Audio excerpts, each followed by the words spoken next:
So, let's have another look at how the reflecting on peace practice metrics can be used to develop a sound strategy.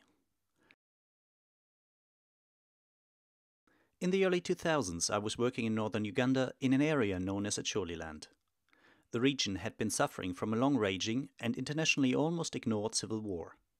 For well over a decade, a cult-like rebel group called the Lord's Resistance Army, or LRA, was fighting against the Ugandan People's Defense Forces, the country's national army. And, as in so many other wars, civilians were the ones suffering the most. Suffering not only came from the fighting itself. In its efforts to quell the rebellion, the state authorities forced people off their land and relocated them to camps for internally displaced persons. This would give the army a free hand to flush out any rebels, so the underlying thinking, and soon people could return to their lands. In addition, and as a kind of compensation for having to leave their homes, people would enjoy increased security as soldiers were to be stationed in the main camps, protecting civilians from rebel attacks. What was planned as a measure of not more than a few months had continued for years. And even in the times when the situation was rather calm, with little to no fighting, there was no talk of ending the policy of forced relocation and people having to stay in the IDP camps. The conditions in these camps were alarming, with a catastrophic water and sanitation situation, food insecurity, and unemployment being just the most obvious aspects. The hoped for added security for civilians was an empty promise, as the soldiers were regularly stationed in the middle of the camps. As a result, people were often caught in the crossfire between the army and the rebels. In addition, villagers were suffering through the state security forces directly. Harassment through and human rights abuses by the military were common. With no end in sight to the war, the situation for people in the camps deteriorated by the day. In this context, a group led by local traditional and religious leaders was calling for an end to the camp policy that would finally allow people to return to their lands. The campaign was called Let My People Go. The organizers agreed on the following main pillars. The campaign needs to be locally rooted in the realities of the people in the camps. The campaign needs to present an accurate picture of the real situation in the camps. This presentation of the realities needs to be backed up by up-to-date and detailed information. That means it needs a well-done study. I will put a link to the study that was part of the wider strategy in the notes below this video. The findings of this study need to be compared to the official narrative and to the initial objective of relocating people to the camps. The findings also need to be discussed with local, national and international authorities, the security forces, community leaders, policymakers, experts on the issue and other people with the power to change the situation. These discussions need to lead to an official end of the policy of enforced relocation, allowing people to return to their lands. So much for the rough strategy. Let's now plot the strategy into the RPP metrics, checking it for potential gaps and weaknesses. So, here's our 2x2 matrix, asking us who do we work with and what kind of change are we aiming at. Let's quickly have another closer look at these two main categories, that is, the who and the what kind of change. What do we actually mean by more people and key people? And what do we mean by individual change and socio-political change?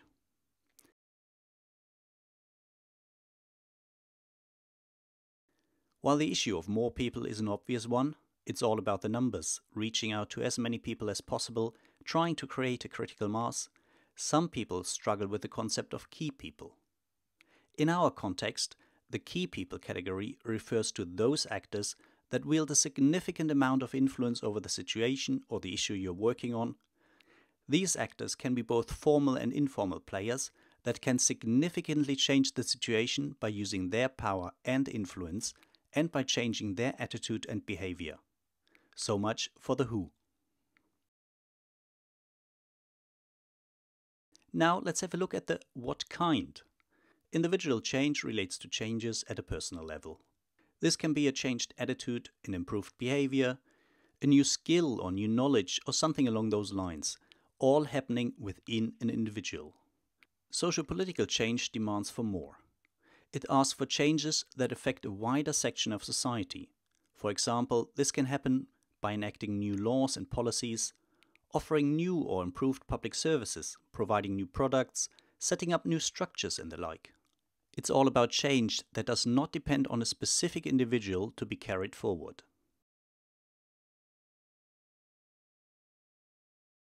Good, now back to our example from northern Uganda. Let's first take our campaign goal and see where it fits in the matrix. As we are asking for an end to the practice of forced relocations to the camps, allowing people to go back to their homes, we are clearly aiming at more people. In our case, hundreds of thousands actually. And as we want this to happen through a change in policy, as opposed to temporary arrangements with individual local authorities and army commanders, we are aiming for social political change. So our goal is located in the more people and in the social political change area of the matrix. In order to see this demand become a reality, our campaign rests on 5 main activities. First and foremost, there's the initial engagement with the people in the camps to verify our impressions and get a mandate from the affected population to work on their behalf.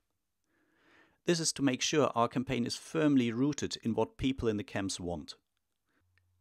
Again, here we are aiming at more people and at change on a personal level. More people as we are engaging with a large number of individuals from all across Acholi land. And individual change as we are giving information about the planned campaign so that individuals can help us to fine-tune it, to formulate a mandate and to sign off on the initial concept. Once that is done, we spend a significant amount of time and resources on a qualitative study about the general living conditions in the camps, analyzing the process through which people ended up in these camps, what are their main problems, what are their hopes and aspirations, and other important issues relating to their situation. This provided us with all the relevant information to have an evidence-based argument with the authorities and to be able to point out discrepancies between the official propaganda and the realities on the ground. Here we are aiming both at more people, hundreds of interviews with ordinary residents of the camps that is, as well as with key people, in our case policymakers, commanders of the security forces, representatives of the international community, local leaders and the like. You might ask why are they actually key people? Well, in relation to the issue of forced relocation of people, preventing them from returning to their land and keeping them in the camps, the people I just mentioned had enormous influence and the decision-making power needed to change the situation.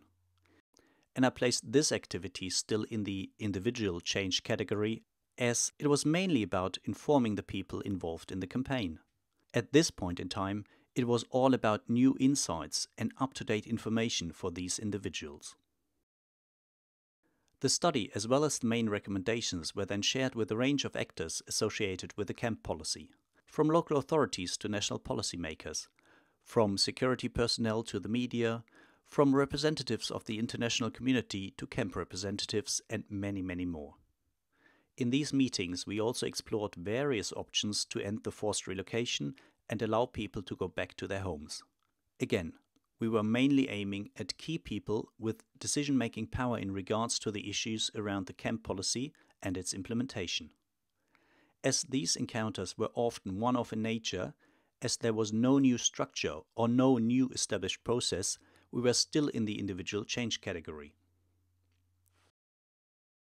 We then distributed the report as well as its findings widely, both in English as well as in the local language. We made sure the report and its key recommendations were given back to the communities in the camps, to the international community in Kampala, to media outlets both in Uganda as well as abroad, to human rights organizations and the like. In addition, we made the report available online. The main aim was to reach out to as many people as possible, obviously also including the on and off key person with influence on the issue. And as we were mainly hoping for individuals to be better informed through new insights into the realities in the camps, we were still in the individual change category. By providing a new product, both in a printed version in 2 languages as well as in a soft version, and by referring to the main findings regularly in our monthly newsletter, we established a new product and a new information service. So you could argue that we slightly moved up towards socio-political change.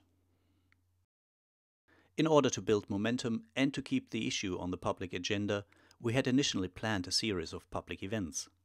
Bi-weekly or monthly activities, including radio shows, discussions with parliamentarians, further presentations to the international and the donor community, rallies and the like. Our initial idea was to design interconnected activities that reinforce the main message and that push for policy change and a lasting solution to the untenable situation in the camps. We were aiming at the mixture of mass events, so more people, and engagements with people from within the decision-making processes, so there would be key people. And as we were aiming at establishing a new process with commitments from both civil society representatives as well as policymakers, this part of our campaign strategy reaches into the socio-political change domain. Unfortunately, and let me be honest here, our implementation of this last aspect of our strategy was not well done and far from systematic. The idea of regular events to build momentum on the issue and to keep it in the public domain while constructively engaging policymakers regularly was not given the attention it actually needed. This had severe implications for reaching our campaign goal. If you take a look at the metrics and how the proposed strategy is reflected in it, what do you notice? Well, the assumptions underpinning our strategy were optimistic to start with, even if all the activities were implemented according to plan and to high standard. As you can clearly see in the RPP metrics, we concentrated nearly all our efforts on the individual change level, while actually demanding a change at the socio-political level. So there was actually a big gap in our strategy from the very beginning. But we did not spot this flaw back then. So having a strategy with a big gap, combined with a weak implementation in the final stages of the campaign, our optimistic assumptions became obvious. And in the end, we did not reach our campaign goal. Within a year's time, the Ugandan army launched yet another attempt to defeat the LRA rebels by military means. The rebels took revenge mainly on the civilian population, and soon the number of internally displaced persons reached unprecedented numbers. The camps became home to even more people, with estimates being as high as 95% of the overall population in the Acholi region.